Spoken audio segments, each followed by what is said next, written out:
The Anne Morrison Chapman lecture is the title of it is Ethics of Responsibility and the Violence of the Self.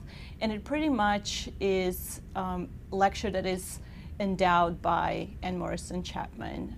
The reason I was invited to do this was because folks in the Department of Language and Literature have been interested in having me over because of the subject matter that I have been researching recently.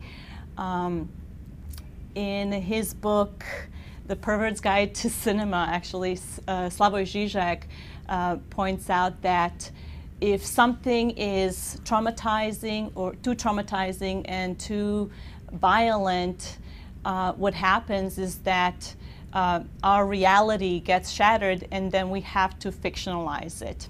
He talks about the coordinates of our reality being shattered, and we then resort to fictionalizing this violence. It's really interesting how the population here can very much deal with violence that's fictionalized in Hollywood, for instance, the way in which Hollywood industry presents violence to us, but we cannot really handle the reality of torture, the reality of violence, human rights abuses. And so my lecture pretty much responds to that kind of question and asks us about our own ethics of responsibility and asks questions about the subject, us, the journalist, the filmmaker, the scholar, artist, and our own complicity with that violence. I was going to also talk about Libya, I was going to talk about Bosnia, Kosovo, Afghanistan, where we see these populations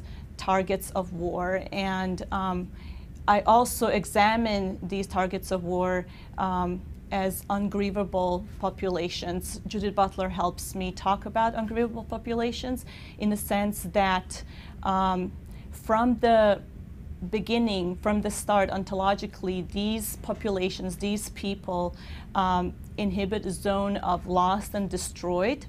And so the fact that they're destroyed in a war and lost in the war, it doesn't really mean anything in a sense because they are ungrievable and lost to begin with. I want to talk about our own complicity with this violence in the sense that the atrocity, the atrocious reality of war and violence and human rights abuses, it's not necessarily in its immediate reality of this violence, but in our own blindness to the accumulation of this atrocity.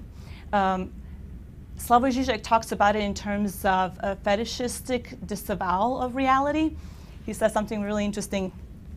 It helps me understand this.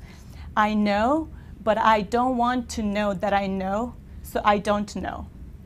I know it, but I refuse to fully assume the consequences of this knowledge so that I can continue to act as if I don't know it. And I think that that ethic of responsibility is problematic. And so ethical gestures like this need to be problematized and questioned in our own work, in our own teaching, art that we do.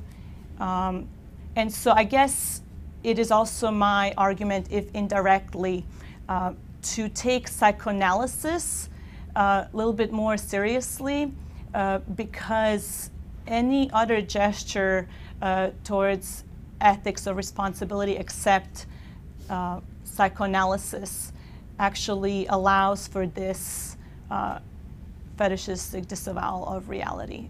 I don't know that I'm in a position to ask people to do something or to have a solution to these kinds of problems, other than I can think about these problems and teach my students and bring awareness and help us think about these larger structural and cultural and ideological systems that are all in place for us to ask these kinds of questions. So what do we do? I don't know that the first thing that we need to do is jump to action, but maybe pause and think about what is going on structurally and culturally and politically, because there's ideology even in questions that we're being asked about war and what to do and what is our role in all of this. So I think that what I have been doing in my scholarship in art and in my classroom is asking my students to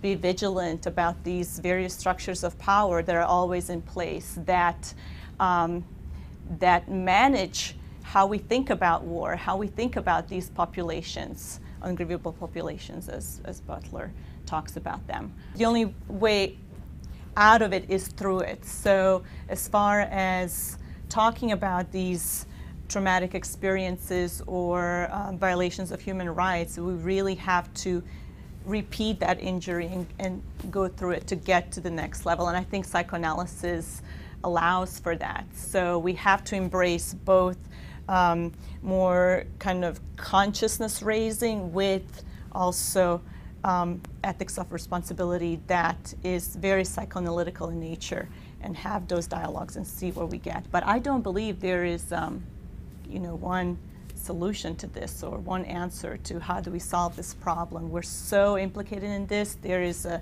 history of ideological wars and ambiguities that where does one start? So.